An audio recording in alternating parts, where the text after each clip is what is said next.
Are you ready to take your relationship with your car to the next level? Well, in this video, we'll show you how to change your car's oil like a big boy. The first thing you're going to need is your owner's manual.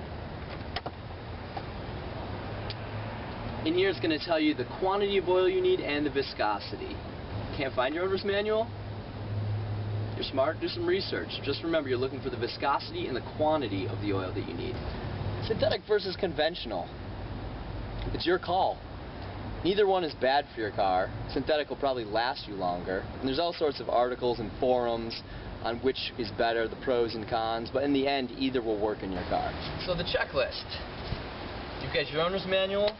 You've picked out your oil. I needed 4 1/4 quarts of 10W30. You get your oil filter. Get this when you're getting your oil.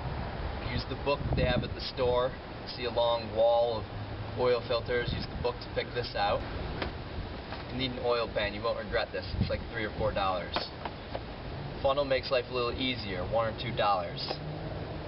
You'll want a ratchet and a socket set.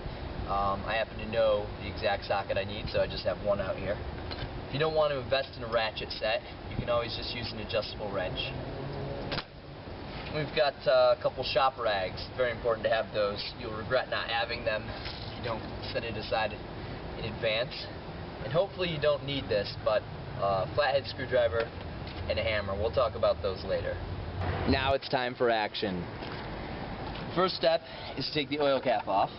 What we'll do is take one of those shop rags, put it in there, keep stuff from falling in, and it reminds you that you haven't put the oil in yet. Now we're going to look for the oil pan drain plug.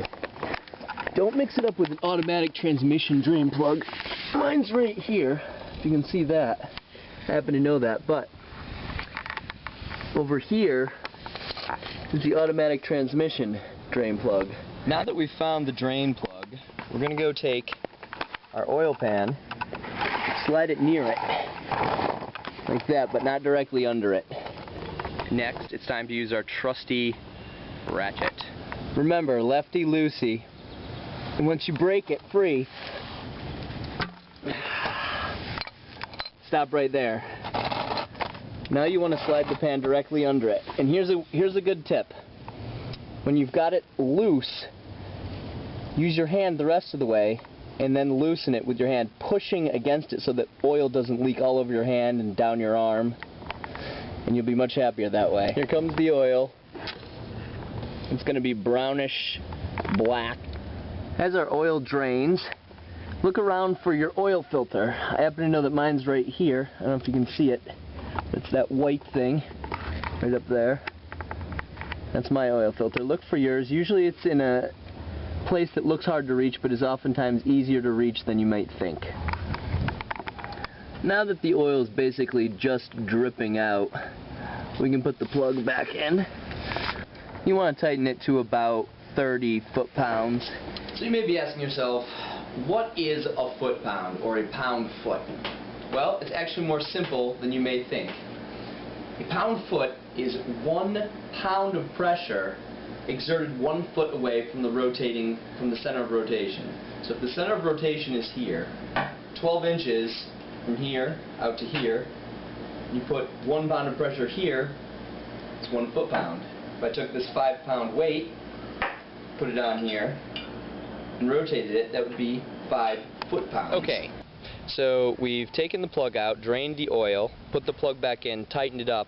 Now it's time to do the oil filter. But what should we do first? Clean off the hand. We want them as clean and grease-free as possible because the filter is going to be hand-tightened and it's a slippery surface. Make sure you put the oil pan under the filter. It's going to leak out all over the place.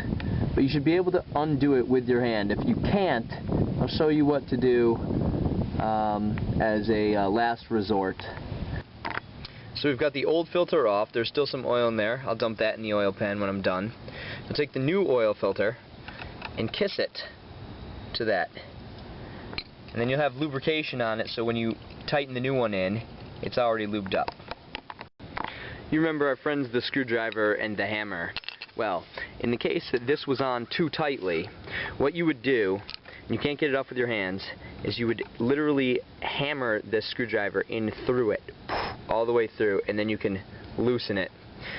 You wouldn't normally have to do that. Normally you would only tighten this on until this hits the flange and then 3/4 of a turn past that. But you didn't put it on the first time, probably, if you're watching this video, so you don't know how tight it's going to be. Normally you do not want it to be that tight, and so you won't normally have to do this as kind of a last resort method, but I don't want you to get too hung up in case something does happen. Here's an upside down view of where the oil filter is, and it looks inconvenient, but here I am just laying on my back screwing it in quite easily, so it's not a big deal usually, though it may look like it's in a hard to reach place. So we're almost there, but we have the most important part, which is adding the oil. Remember, I just pulled the rag out, but you take the rag out, put it in your funnel. 4, 4. Use your shop rag to clean up any extra oil, making sure not to get dirt in there. Always push away from the hole. Take your cap, crank it on until it clicks, like that. Make sure you tightened your oil plug. Yeah, we got that on there. Get the oil filter in there, and you should be good to go.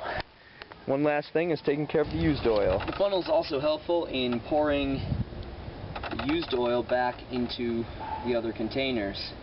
You can usually take the spent oil and return it to wherever you bought it, and they have to recycle it up to 5 gallons.